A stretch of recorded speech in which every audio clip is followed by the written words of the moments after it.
नमस्कार दोस्तों, क्या आपको यह बात पता है कि भारतीय जनता पार्टी की वर्तमान सरकार के सलाहकार और संकट मोचन कौन है? और जब सरकार किसी संकट में फंस जाती है तो किसे बुलाकर पूछती है और वह संकट से बाहर आने का प्रयास करती है? क्या आपको यह भी बात पता है कि पूर्व मुख्यमंत्री वसुंधरा राजे के नेतृत्व में जब भाजपा सरकार थी और उस समय संकट आता था तो वह कौन सा नेता था जो आगे आकर संकट को सुलझाता था? और भाजपा के राजस्थान के तमाम नेता जब भी फंस जाते हैं, किसी बात में अटक जाते हैं, तो आखिरकार वह कौन सा नेता होता है जो आकर संकट से बाहर निकालता है? शायद इस बात का जवाब बहुत कम लोगों को पता होगा और लोग यह सोचने पर मजबूर होंगे कि आखिरकार ऐसा नेता कौन हो सकता है जो मुख्यमंत्री भजनलाल शर्मा को भी सलाह देता हो, जो संकट मोचक हो भाजपा सरकार का और वसुंधरा राजे का भी संकट मोचक रहा हो, इतना अनुभवी नेता रहा हो। आखिरकार वह नेता कौन है? और यह राज किसी और ने नहीं खोला, यह राज खोला है खुद वर्तमान भाजपा के प्रदेशाध्यक्ष मदन राठौर ने। और उन्होंने बताया कि आखिरकार जब सरकार संकट में आती है तो वह कौन सा नेता है जिसको बुलाकर उस संकट से निकलने के रास्ते पूछे जाते हैं। और सरकार कहती है कि हमें जब रास्ता पता नहीं होता तो ये एकमात्र नेता होते हैं जिन्हें बुलाकर हमें सलाह लेनी पड़ती है और फिर हम उस संकट से बाहर आने का रास्ता ढूंढकर बाहर आते हैं। जी हां, यह नेता कोई और नहीं, इस नेता का नाम खोला है खुद वर्तमान प्रदेशाध्यक्ष और राज्यसभा सदस्य मदन राठौड़ ने। और वे नेता और कोई नहीं बल्कि तारानगर से विधानसभा का चुनाव हारने वाले राजेंद्र राठौर हैं। जी हां, यह बात किसी और ने नहीं, खुद भाजपा के प्रदेशाध्यक्ष ने सार्वजनिक सभा में कही है और स्पष्ट तौर पर कहा है कि जब भी मुख्यमंत्री किसी बात पर अटक जाते हैं तो वे राजेंद्र राठौड़ की सहायता लेते हैं, सहयोग लेते हैं और यह संकट मोचक बन जाते हैं। हम भी अगर किसी बात में अटक जाते हैं तो फिर राजेंद्र राठौड़ को बुलाते हैं, पूछते हैं और फिर उस संकट से हम बाहर आते हैं, क्योंकि इनके अनुभव का कोई सानी है ही नहीं। समय से राजनीति में है और हम कभी भी फंस जाते हैं किसी भी विषय पर तो राठौड़ साहब को तुरंत बुलाते हैं और इन्हीं से मार्गदर्शन प्राप्त करते हैं, चाहे मैं हूँ, चाहे मुख्यमंत्री जी हो या कोई भी हो राजस्थान। और मैं तो इनके साथ में रहा हूँ विधानसभा में भी, चाहे आदरणीय वसुंधरा जी हो, वो भी कभी कभी कोई ऐसी उलझन में आ जाती थी तो राठौड़ साहब को याद करती। और ये संकट मोचक के रूप में हमेशा रहे हैं और अनुभवी तो है। अनुभव तो इतना है कि आप भले कोई पुस्तकें निकाल के देख लो, उसमें गलती हो सकती है, लेकिन इनके अनुभव में कहीं कमी नहीं होती। दरअसल ये बात सही भी है कि राजेंद्र राठौड़ कुल मिलाकर 7 बार के विधायक हैं। जी हां, वे तारानगर से 1 बार और चूरू से 6 बार विधायक रह चुके हैं। लेकिन इस बार तारानगर से उन्होंने जब पाला बदल के चूरू छोड़ा, तारानगर की तरफ रुख किया तो तारानगर में मात खा गए। और मात ऐसी खाई कि अब 2 साल हो गए सरकार के। संकट मोचक तो उन्हें कहा जाता है, लेकिन सरकार में उनके लिए जगह क्या है यह सरकार अभी तक तय नहीं कर पाई है, भाजपा अभी तक तय नहीं कर पाई है। अब प्रदेशाध्यक्ष हैं मदन राठौड़, और मदन राठौड़ अगर इतनी बड़ी बात कह रहे हैं तो हो सकता है कि मदन राठौड़ या भाजपा के नेताओं के दिमाग में राजेंद्र राठौड़ के लिए कोई ऐसी जगह चल रही हो जहां उन्हें बिठाकर संकट के दौर से मुक्ति पाई जा सके। अब यह बात कब हुई? यह बात हुई चूरू में। दरअसल चुनाव तो तारानगर में हार गए, लेकिन राजेंद्र राठौड़ के बिना चूरू में भारतीय जनता पार्टी का पत्ता नहीं हिलता, यह सबको पता है। उन्होंने भाजपा पर एक छत्र राज चूरू में किया हुआ है, यह तमाम लोग जानते हैं। और आप किस तरह से राहुल कसवा का टिकट कटता है लोकसभा का और वे कांग्रेस में चले जाते हैं, मजबूर हो जाते हैं कांग्रेस में जाने के लिए,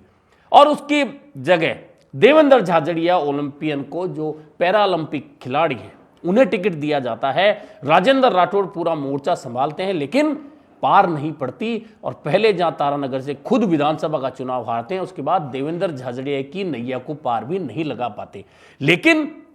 क्योंकि भाजपा के बड़े नेता हैं, संकट मोचक खुद प्रदेश अध्यक्ष कह रहे हैं, और इतना कह रहे हैं कि ना सिर्फ वर्तमान सरकार भजनलाल शर्मा मुख्यमंत्री, बल्कि पूर्व मुख्यमंत्री वसुंधरा राजे भी जब संकट में होती थी तो यही राजेंद्र राठौड़ थे जो संकट से निकालने में मदद करते थे। अब आप सोच सकते हैं कि राजेंद्र राठौड़ का रुतबा भारतीय जनता पार्टी में कितना बड़ा रहा होगा। लेकिन बात यह है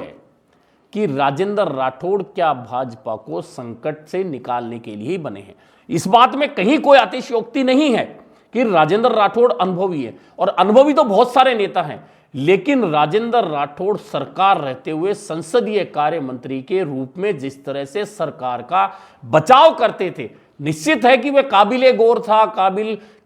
तारीफ के काबिल था। और वाक चातुर्य जो राजेंद्र राठौड़ का है वह बहुत बड़ा है। लेकिन राजेंद्र राठौड़ के लिए भी कहा जाता है कि वे मौसम विज्ञानी भी हैं, और यही कारण है कि राजस्थान में चाहे भैरव सिंह शेखावत मुख्यमंत्री रहे हों, चाहे वसुंधरा राजे मुख्यमंत्री रहे हों, कैबिनेट मंत्री के रूप में राजेंद्र राठौड़ का एक स्थान कैबिनेट में पक्का परमानेंट रहता था। लेकिन क्योंकि अब की बार किस्मत दगा दे गई, चूरू छोड़ा तारानगर चले गए और वहां मात खा गए, तो इस सरकार में उनके लिए जगह नहीं बन पाई कैबिनेट मंत्री के रूप में। लेकिन आश्चर्य की बात तो यह है कि 2 साल होने के बावजूद राजेंद्र राठौड़ के लिए भारतीय जनता पार्टी कोई जगह तक नहीं ढूंढ पाई है। अब चाहे अरावली का मुद्दा हो या अन्य कोई मुद्दा हो जिस पर कांग्रेस आक्रामक जब रहती है, तो बचाव के लिए राजेंद्र राठौड़ को लाकर मीडिया के सामने बिठाया जाता है। राजेंद्र राठौड़ अपने वाक चातुर्य के हिसाब से जवाब देकर सरकार का बचाव करने का पूरा प्रयास करते हैं। अब लेकिन चूंकि 2 साल सरकार के हो चुके, सरकार की 2 साल की वर्षगांठ के कार्यक्रम मनाए जा चुके, तो अब बात यह है कि क्या राजेंद्र राठौड़ को बहुत जल्द सरकार कोई खुशखबरी देने वाली है, और देने वाली है तो वह क्या है। क्या राजेंद्र राठौड़ प्रदेश में किसी निकाय, कोई आयोग, कोई अकादमी या कोई चेयरमैन बनकर और भारतीय जनता पार्टी के संकट मोचन की भूमिका निभाएंगे,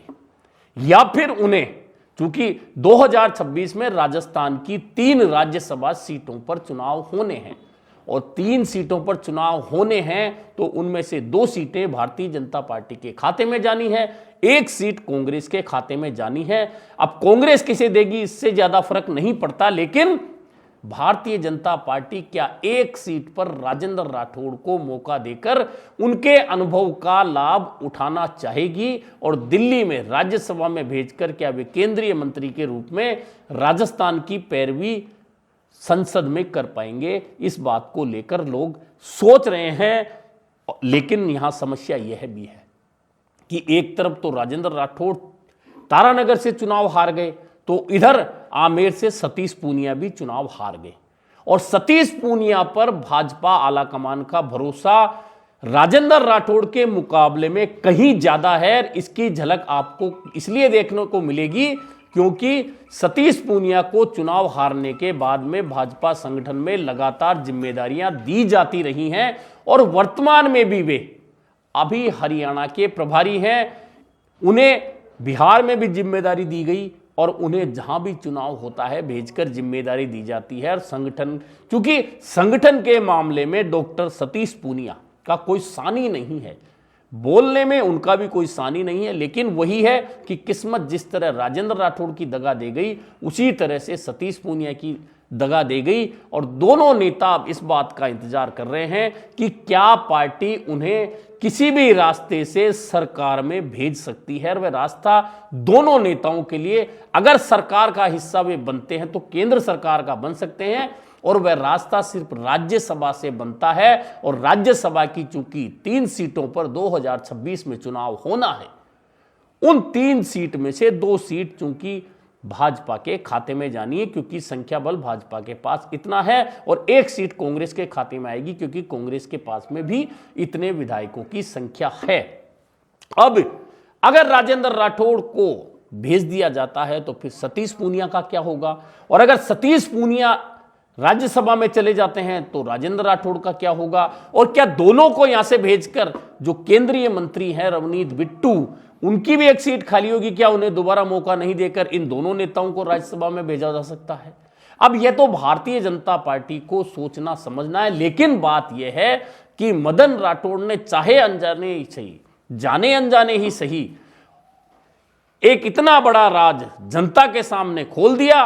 कि भारतीय जनता पार्टी की पिछली 2 सरकारें, जिनमें वसुंधरा राजे की सरकार भी और वर्तमान में भजनलाल शर्मा की सरकार भी, जिनमें अगर सलाहकार और संकट मोचन की भूमिका कोई निभा रहा था तो वे राजेंद्र राठौड़ हैं। लेकिन वर्तमान स्थिति यह है कि राजनीतिक रूप से तो खुद राजेंद्र राठौड़ भी संकट में हैं, और संकट में इसलिए हैं कि कोई राजनेता लगातार अगर चुनाव जीतता रहता है,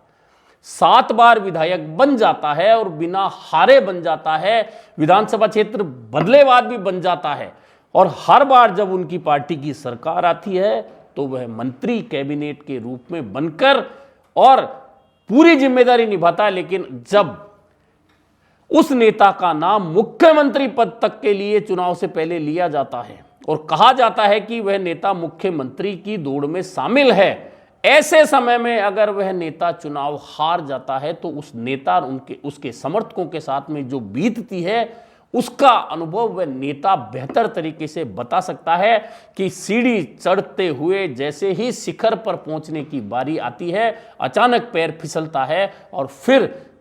1 नंबर पर आ जाते हैं। जैसे कि सांप सीढ़ी का खेल होता है कि सांप सीढ़ी के खेल में गोटियां फेंकते फेंकते फेंकते आप 95, 96, 97 पर पहुंचते हैं और 99 नंबर पर आपको सांप डसता है और आप सीधे 3 नंबर पर, यानी कि फिर पहली, और कहने को है पहली लेकिन खेल के हिसाब से आखिरी लाइन में आकर खड़े हो जाते हैं और फिर आपको एक नई शुरुआत करनी होती है। अब भले ही मदन राठौड़ ने तो ये कह दिया कि राजेंद्र राठौड़ इतनी बड़ी भूमिका निभा रहे हैं, लेकिन राजेंद्र राठौड़ की अब क्या भूमिका होने वाली है, इसे लेकर असमंजस के बादल आज भी गहराए हुए हैं। अभी के लिए इतना ही, फिर मिलेंगे नए मुद्दे पर चर्चा के साथ।